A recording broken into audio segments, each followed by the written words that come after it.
गुबुन गुबुन जिल्लायाव फालिनाय बायदिनो बाक्सा जिल्ला एबसुआबो 2 मार्च बड'लेण्ड दाबि सानखौ मेहेरगोनाङै फालिदों।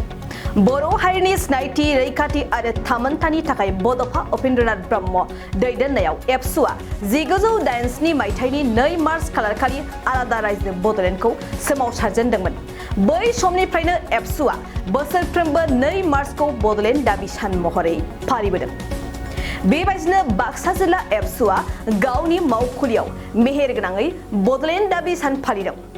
हाबाफारि बायदियै फिरफिला बिरहोनाय, बड'फानि सावगारियाव बिबार बावनाय आरो मुंख्लं बावनाय हाबाफारिखौ मेहेरगोनाङैनो मावफुंनाय जायो। जों बयबो मिथिगौ आलादा रायजो बड'लेण्ड दाबि खालामनानै बड'फा उपेन्द्रनाथ ब्रह्मनि दैदेननायाव दुलाराय बर' फरायसा आफादा दिनैनि थांनाय 1987 मायथाइनि 2 मार्चआव बे हाबाफारिखौ जागायदोंमोन।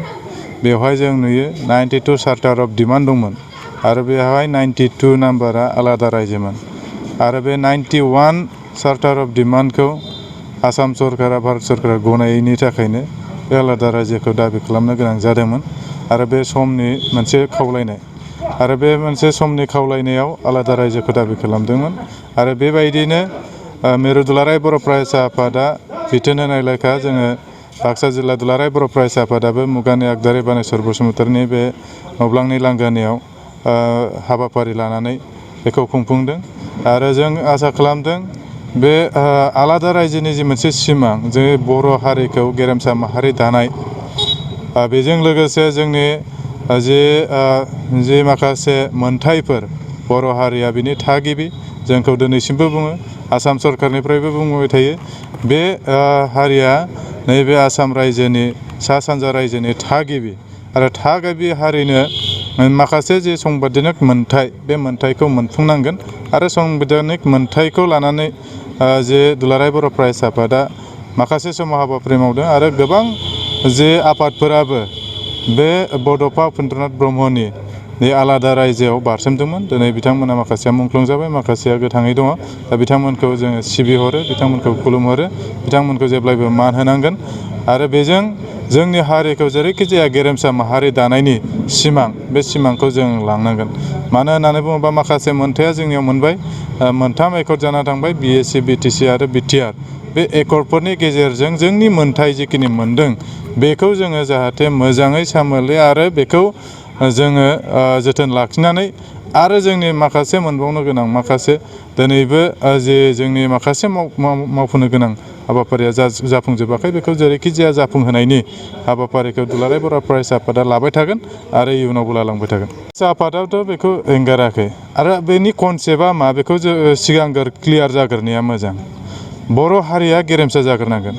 बड'लेण्ड होननानै थोंजों बड'लेण्ड दाबि खालामब्लाथ' जानाय नङा। बड'फा उपेन्द्रनाथ ब्रह्मआ बेखौ 1987 मायथाइयाव जे दाबि खालामनो थाखाय जुरिजेनदोंमोन बे समाव बे सम आरो परिस्थिति बै समनि गभर्नमेन्ट बेखौ जों नाहरनांगोन। जाय समाव आसाम सरकारा बा जोंखौ बर' हारिखौ ओरैबायदि नासयदोंमोन, ओरैबायदि गादबदोंमोन, बे गादबनिफ्राय जों बोरै उदां जागोन बे मोनसे जोंनि नाजानायमोन दुलाराय बर' फरायसा आफादनि। बिनि थाखायनो बड'फाया बेखौ आन्दलन खालामदोंमोन। दिनैसिमबो बे थांखि आरो नोजोरा जोंनिया दङ, जोंनिया गोथाङै दङ।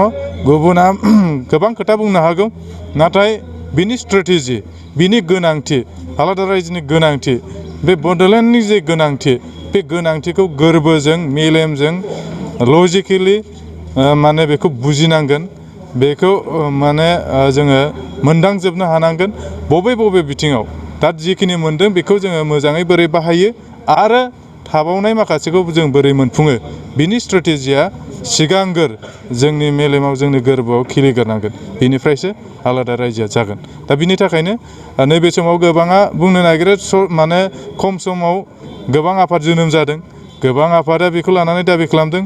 बै समावबो बड'फानि जेब्ला दाबि खालामदोंमोन हयथ' बयबो नंजोबामोन, मानो होनबा उदियासल दाबि खालामग्रा दङ। बिनि उनावबो माने गोबां बेफोरबायदि आफादा बेखौ हयथ' बड'फानि जि थांखि बे थांखिखौ बा जि बिथांखि लानाय बे बिथांखि लानायाव एखे मत नङामोन, खौसे नङामोन। दा बिनि थाखायनो जोङो नोजोर होनानै जोङो जेब्लायबो आवगायलांनांगोन। गोनांथिया माब्ला फैथारदों गोनांथिया माब्ला एकदम जोंनि थाखाय इम्परटेन्टसिन जाफैदों गोनांथार जाफैदों बे सम आरो सुजुगखौ लानानै जों जेब्लायबो नैबे थांखिखौ जोङो नोजोर होनानै खामानि मावलांनांगोन। गोजोन्थों।